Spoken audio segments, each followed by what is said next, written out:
Attorney General Mark Brnovich tweeting moments ago he's reviewing the actions and will possibly take all legal action as necessary. Who's excited to place their first bet today? Arizona's first. Oh man, I wish I'd have started recording maybe 2 minutes ago. Live to tell us where you can place your bets. They just did an update. I did not listen to the president's speech this morning, but talking about how holy crap, the president is mandating. Wow, I need gas. I can't put it off another day. Damn. Oh, this is working. This is working just nice. Now Arizona can visit places like this. Yeah, the line at this Costco for gas gets ridiculous sometimes. So anyway, yeah, the president, they're saying the president is putting out a mandate for basically forcing all companies with 100 employees or more to require vaccines. Yeah, I don't see that standing up to constitutional challenges. I don't. You know, and I'm don't get me wrong, I'm not anti-vaccine, but I am definitely pro-choice, and people should be able to do, you know, what they need to do.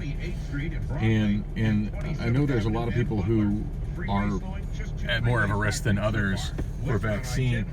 And even though you're constantly hearing news reports about, oh, there's no risk of the vaccine, there's no risk of the vaccine. Yeah, that's not what Eric Clapton's experience was. And he's not alone. He's just a little higher profile than a lot of people are. Anyway, wow, I was not trying to go political with this at all. It's just, Phoenix Sky Harbor Airport sets a new daily record today with a temperature of 111 degrees. We're sitting there right now. That's about 9 degrees hotter, 8 degrees hotter actually than we usually get on September 9th. Again, 111 at Phoenix Sky Harbor Airport. We could still climb higher because the valley has an excessive heat warning until 8 p.m. and an air pollution advisory through tomorrow. It's hot today. Yeah, you know, I didn't know what the temperature was. I hadn't even looked at that yet, but yeah, I knew damn well it was hot. I tell you, I sometimes vent about how I'm tired of living in poverty, but it's moments like this that I'm reminded that there is a big difference between American poverty and rest of the world poverty. And granted, there's a lot of different levels of American poverty as well. I mean, I'm struggling right now to pay my bills.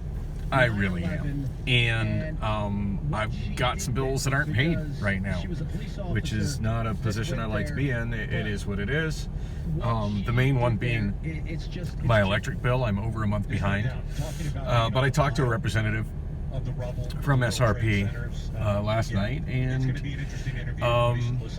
I'm okay. And I think the difference between me and other people that are having problems paying my bill is that I've been with SRP for 6 years. I've had my current account for 6 years. I was able to get that account with no deposit, no security deposit, based on the fact that I had a decent FICO. And I had, you know, they did a credit check on me and like, hey, your credit is good. They didn't check to see how much money I had in the bank. I didn't have shit at the time, you know. But, you know, I have a history of managing my credit and paying my bills, and so they determined that I was low risk, and they turned on my electricity without any extra fees and stuff. I've been consistently paying my bill on time for 6 years. So when they look at me and I'm like, hey, I'm struggling right now, they're looking at that from a position of, yeah, a lot of Americans are struggling right now. So you're at least on the phone with us and you're telling us what's going on. And don't worry, we're not going to shut you off. We're not going to bombard you with fees. Just, you know, keep in touch and let us know. So I typically don't have a lot of money in my bank accounts, but I usually have enough that I don't stress about what's in there. Like, I've got a lot of bills that just auto debit, And now I've hit that point where I'm nervous. Like I'm looking at my balance and I'm looking at what debits are likely to come and what amounts are likely to be in, and I'm like, yeah, I don't have that much money in the account, money in the bank. Yikes! And in the wee hours of the morning, I got a email. I've got a bunch of email alerts on and text message alerts to kind of keep me as kind of a safety net, just to kind of give me pop-up notices of like, hey, pay attention to your bank account before shit hits the fan.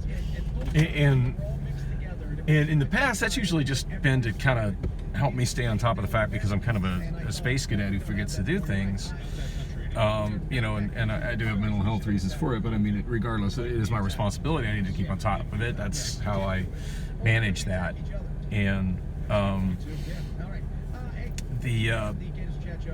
now it's kind of scary, because sometimes those things are popping up and it's just like, you know, it's like, wow, I have $3 in my pocket. That's not gonna move the needle much. And the one that so anyway, I got this one, you know, telling me that I had hit below my level, check my balance, and then another one immediately after. This one, my Chase Business account, telling me that my account was overdrawn. And it wasn't much. It was like $35, but I mean, you know, $35 when you got you know, $100 in cash in your pocket is not a big deal. $35 when you're working every day is not a big deal.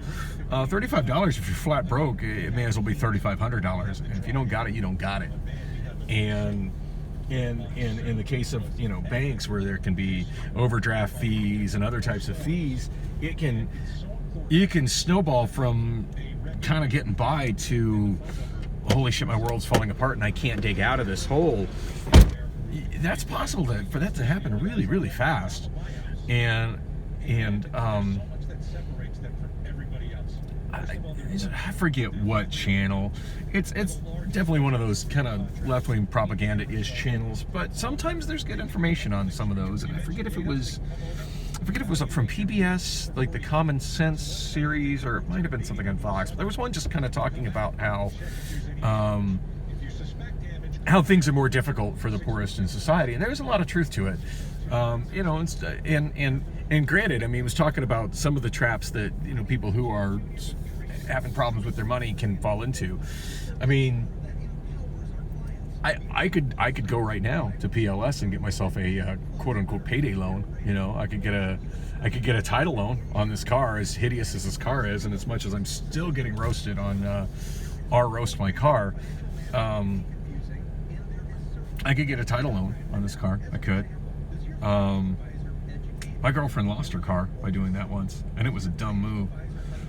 Because I don't think at the time when she got a title loan, she really needed that much money. And at the time I was doing well. If she'd asked me to borrow the money, I'd have just given it to her. And just, you know, if she paid me back, fine. And if she didn't pay me back, also fine. Oh yeah, honk your horn. That gets people to the gas pump faster. A-holes. People tend to get uptight when it's 111 degrees out, is what it is. Anyway, yeah. So I mean, I could do that, but I'm wise enough to know that's a bad idea, because that's a cycle of debt. But another thing that happens, you know, is and I am kind of falling into the credit card trap, because I mean, high interest doesn't help anything. But where it gets really ugly is, you know, when you've got bank accounts and you can bank. You know, and then you get behind and you get fees. Well, if you're struggling, if you don't have $35 to fix your overdraft, you know, and then they hit you with a $35 over fee. You didn't have $35. You sure as hell don't have $70, and then there's another $35 you can get back on top of it. You know, and I get why banks and stuff do the fees to discourage, you know, to actually discourage you from neglecting your accounts, so they don't get stuck with the bag. And that's, you know, it's fine. It is what it is. But I have found a lot of places are, you know, banks and other creditors are definitely willing to work with people who have a history of taking care of their responsibilities, as long as you call them and you know, just let them know what's up, which is what I've been doing a lot of the last few days.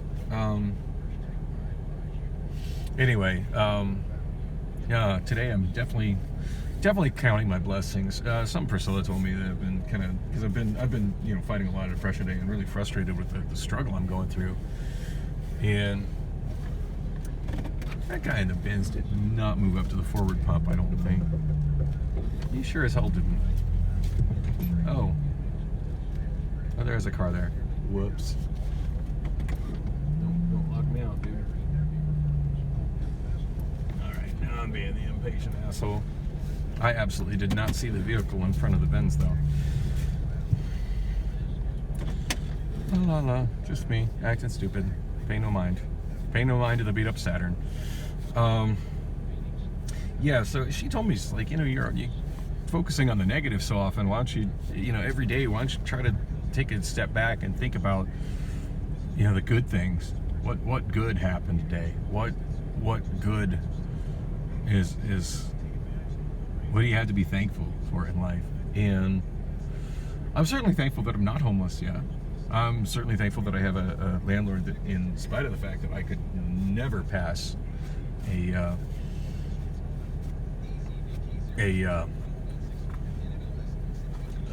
application to rent from my landlord. I'm thankful that I have a property manager that went to bat for me, and it's like, you know what, Dan hustles. Dan's got resources. This is not traditional resources. So, you know, went to bat for me. So I got that. Today, while it's 111 degrees outside, I'm thankful for the fact that I have, as laughably beat up as my car is, I'm thankful for the fact that it runs good. It's got nice, comfortable air conditioning, and that one of the amenities of my parking of my apartment is covered parking. So, yeah, you know, it's 111 degrees outside. I didn't get into a ridiculously hot car. I didn't exactly get into a cool car, but I got into a doable car, and my air conditioning was able to take it down to a comfortable temperature pretty quick. Even as I'm sitting here in line for gas at Costco, like, I'm not uncomfortable. I'm not sweating. So yeah, there are definitely things to be thankful for. Anyway, I'm going to stop this. I'm going to pump my gas, and there will be a continuation very soon.